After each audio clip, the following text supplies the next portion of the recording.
Hey guys, I'm going to be doing a walkthrough of Unreal Return to Pali through Unreal Tournament without being damaged using the Return to Pali 2 Unreal Tournament mutator, which I will explain how to get later, as well as a review of the game and the levels on Unreal difficulty.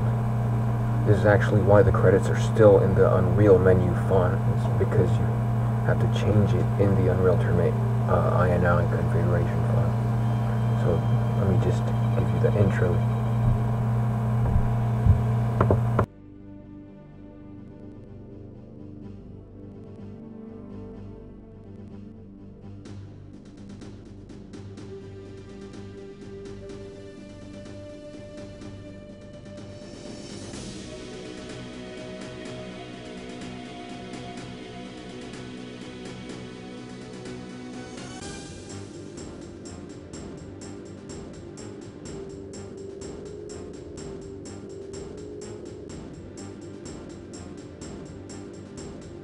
Space Warship UMS Bodega Bay, requesting a priority translite communication with UMS Sector Control. Bodega Bay, this is Starlight Base. Go ahead. Starlight Base, we picked up a life pod of alien origin as we came into orbit. There was one human survivor aboard who claims to have escaped from the planet. The survivor will not disclose identity even under interrogation. DNA scans are being uploaded for identification. Please advise. Stand by, Bodega Bay. Bodega Bay, your survivor is UMS Prisoner 849, last assigned to prisoner transport vessel Vortex Rikers. Vortex Rikers recently disappeared in your sector. Prisoner 849 is classified as missing and presumed dead. Starlight Base, permission to use the rescued prisoner for Operation Talon Hunter. The prisoner has extensive knowledge of the planetary surface and hazards. Prisoner 849 is the natural choice to search for the wreck of the Prometheus and recover the Talon data cores. Bodega Bay, you are cleared to take whatever steps are necessary to ensure the success of Operation Talon Hunter.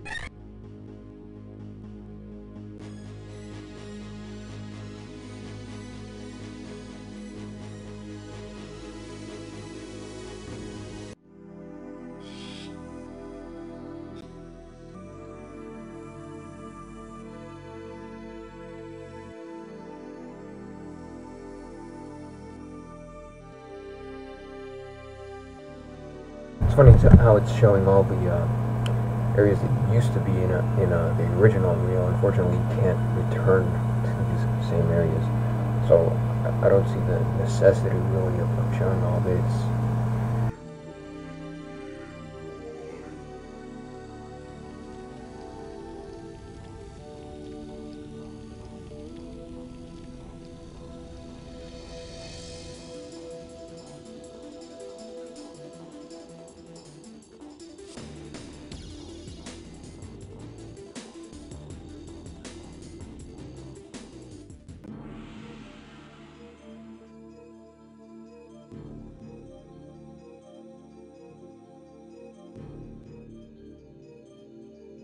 A day after my so-called rescue, and I'm going back to the surface of the planet. They've promised me a full pardon and transit back to Earth in exchange for my help. The alternative was a trip out the airlock without a suit. I agreed to take the mission. My job is to find the wreck of another ship, the Prometheus, and recover the data cores for some new secret weapons research project. When I've got the cores, I'm supposed to go to the bridge of the crashed ship and activate the ELT transmitter. The ELT will pinpoint my location for pickup. They need me because they don't know exactly where the Prometheus went down. Apparently the tritium in the planet below is wreaking havoc with their scanners. They figure I learned a thing or two during my last romp on the surface. If anyone can find their missing ship, I can. I'm a little better prepared than last time. They've given me a military-issue combat assault rifle, a new portable scuba unit for underwater, and this computer log. They've also made logistics drops of ammo, weapons, and other supplies.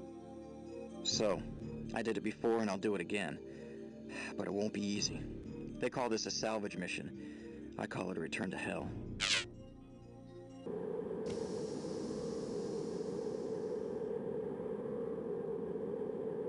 So we come to the map edge of Pali by Nivlek, also known as Dusk Falls.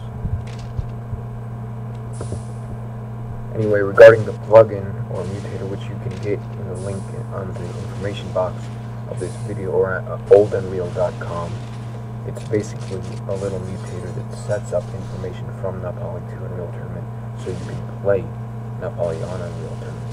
It's a pretty simple installation process. All you have to remember is to use a player, a UPack player, which is a type of player. When you go to player setup in Unreal Tournament, you should see it once you've installed the mutator.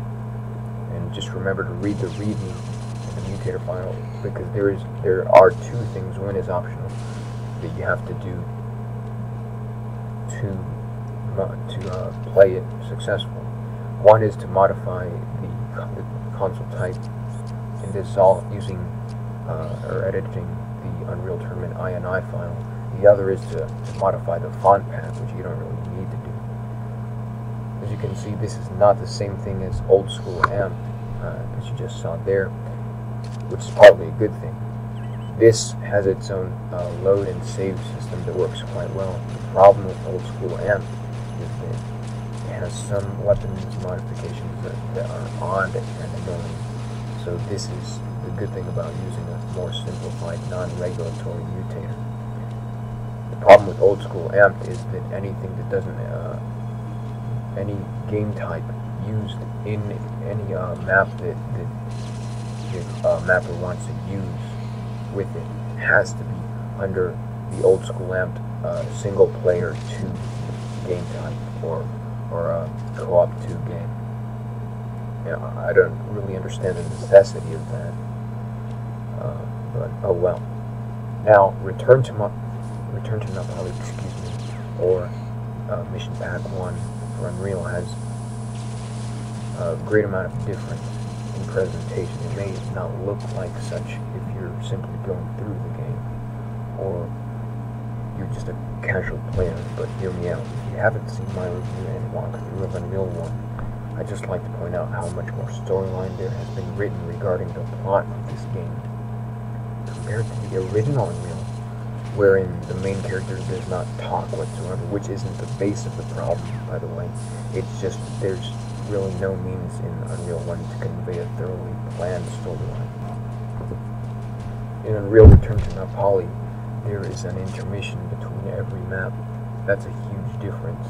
Additionally, I'd just like to point out the detail of the entirety of Return to Pali as a set of levels in juxtaposition with Unreal as the same. There is, oddly enough, much more detail, even in the passage maps, though the amount of levels here are a bit less.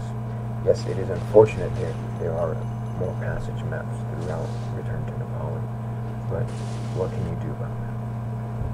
Now, I'm going to use the previous method of critical review I was using, which is to look at atmosphere, conceptual awareness, visual impact, gameplay, soul line implementation. And as you can see, I've added a little twist to it, or rather, just more detail regarding how I'm going to do that. Now, with Edge of Pali and Neve's Crossing, which is the next map after this one, as a single set of maps, I'd have to say that in comparison to Nightly Falls, this is a much better presentation. There are more translator events or logs, not including the monologue at each map's end. So to start out, the Edge of Pali's presentation is pretty fair. The mapper's intentions are very clear here. This first map is sort of an attempt to get an easy start for the player, where the player is allowed to start off slowly and get a feel for Unreal. And this is probably taking an assumption that the player has not played Unreal and is new to this style of gameplay. The atmosphere gives off the disposition of the planet Pali simply with the semi-tropical environment, great valleys and lakes, the elevated levels of terrain, as well as common motifs, if you will, such as the alley houses and the ever so melancholic but somehow bright sky. In short, the atmosphere of the map is made very well and true, in accordance with what Niblick needed it to be, really. As far as conceptual grandness goes, well, while the map is large, it does not present any new idea. That's the problem. And for that matter, any idea that is any way awe-inspiring. Nothing is emphasized. Nothing is focused on. in this map such that it is iconic of this map's personality. While this map is very Unreal-like and takes in the Unreal aura, it is certainly not very audacious, if you will, in concept. It is rather plain and simplistic, and frankly, conceptual grandness never gets old. So it's something you always want to incite towards the player in every map. Now the gameplay is much like Not Leave Falls, where there are lesser brutes meant to live. Basically the low end of the food chain, which isn't necessarily the problem. There are many more monsters here, but Nivlik here, in this map, saved himself from being trite and became aggressive in bringing the game to the player, rather than having the player catch the game, if you will. The new monster introduced here is the Predator, and this brought a very edgy presentation that certainly catches the player off guard and provokes him to use a more methodical approach of combat. I'll definitely have to give points for that. Visual impact, well, really, it's not very debatable. There is certainly more detail in this map, and this is an aspect of visual impact as well. There isn't really enough to give the map any more of a rating than I did in Not Leave Falls. This is the same with Muse Crossing. Very much the standard map regarding detail, with the pattern of Unreal mappers. As for storyline implementation, well, granted that I really appreciate the addition of the more copious plot, I'd have to give them something, but even without that bonus, there are more logs that actually say something about what's going on around the map and whatnot. So, atmosphere 4, conceptual grandness 1, visual impact 3.5, gameplay 3, and storyline implementation 3. That's an overall mean rating of 2.9 out of 5. Not horrible. I'd say that any mapper greater than 2.5, 3.0, any map, or 3.0 is average. 3.0 to 4.0 is fine. 4.0 to 5.0 is impressive and rather rare. Anything below 2.5 is really unacceptable, especially for the designers of the game of Unreal itself.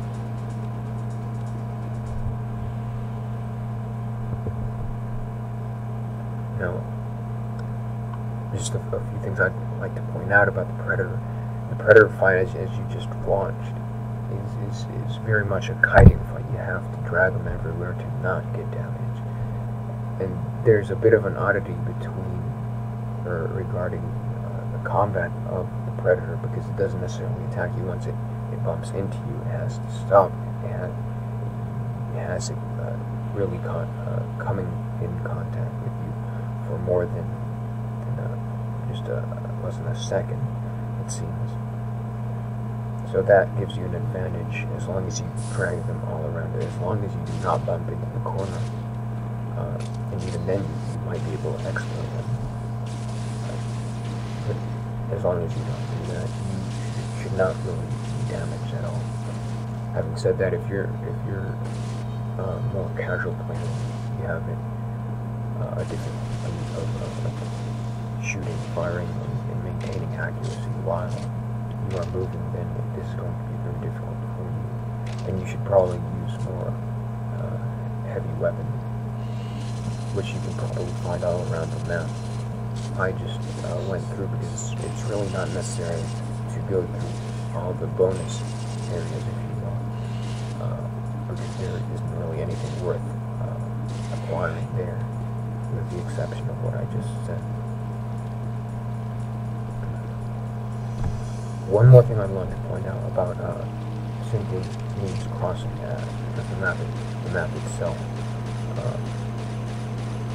Now, if you'll notice, in Edge of Pali, the music was the same music that was used in Not Leave Falls.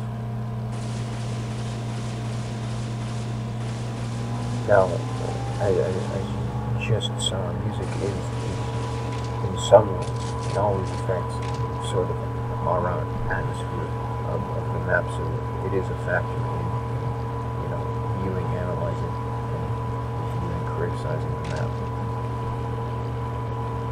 this music brings on much more of a different sort of aura to this.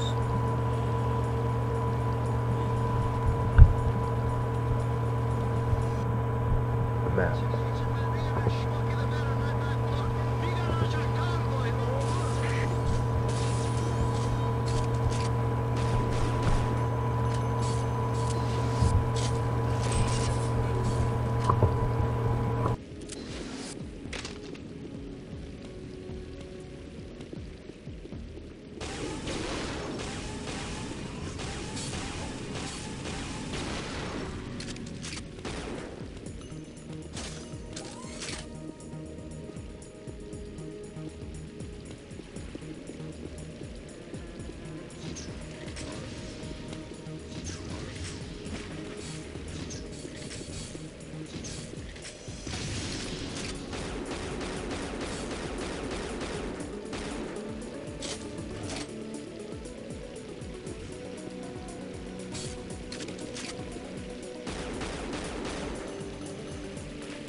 After a leap of faith, I'm pausing to record a log entry.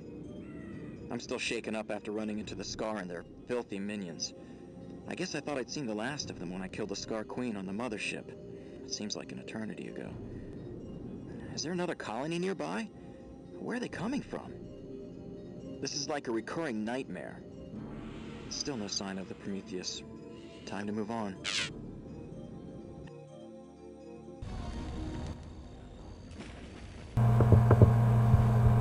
So the Eldora well, which is also created by Nivlin, is a bit of a different story. This place reminds me a bit too much of the dreaded Dark Arena back in Unreal 1, wherein the darkness concealed the map's near total omission of detail.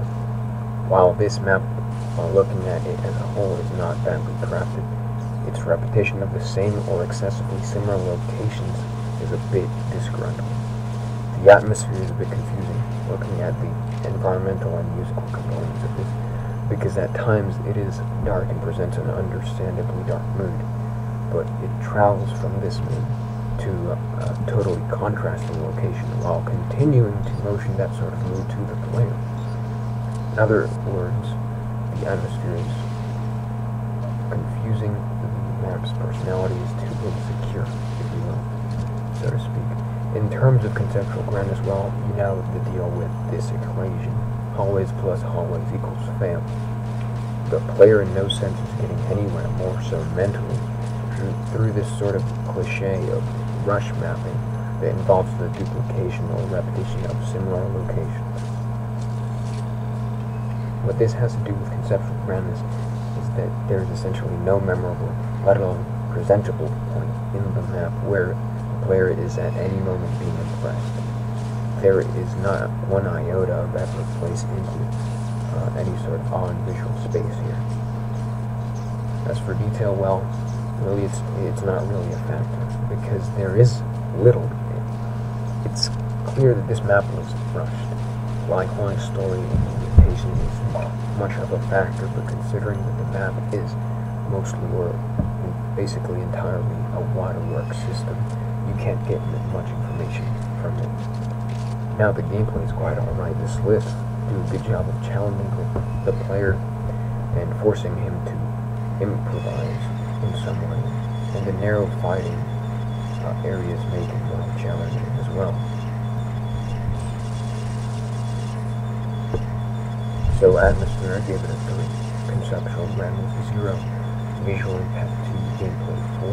And storyline implementation, 1, which results in an overall rating of 2, which definitely implies that this map should not have been released in any form of the current form or anything previous. This should certainly have been a map that should have been worked on. Unfortunately, for some reason, I don't really understand why, for some reason, maybe having to do with marketing or having to do with the introduction of Unreal Tournament soon after, a lot of maps in Return to the Pali were rushed, unfortunately, which very much degrades the quality of each level.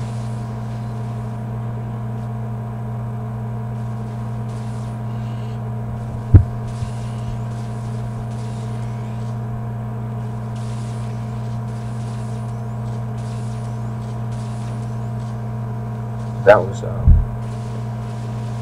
part 1, and I will certainly try to continue to add more parts very soon. Again, time is always an issue, so we'll just have to see. I do apologize for any autistic video clips. I actually had to reorganize them. I'm not sure any were misplaced once more. But once again, thanks for watching.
I'm glad I figured out how to bring water back into the underground well system.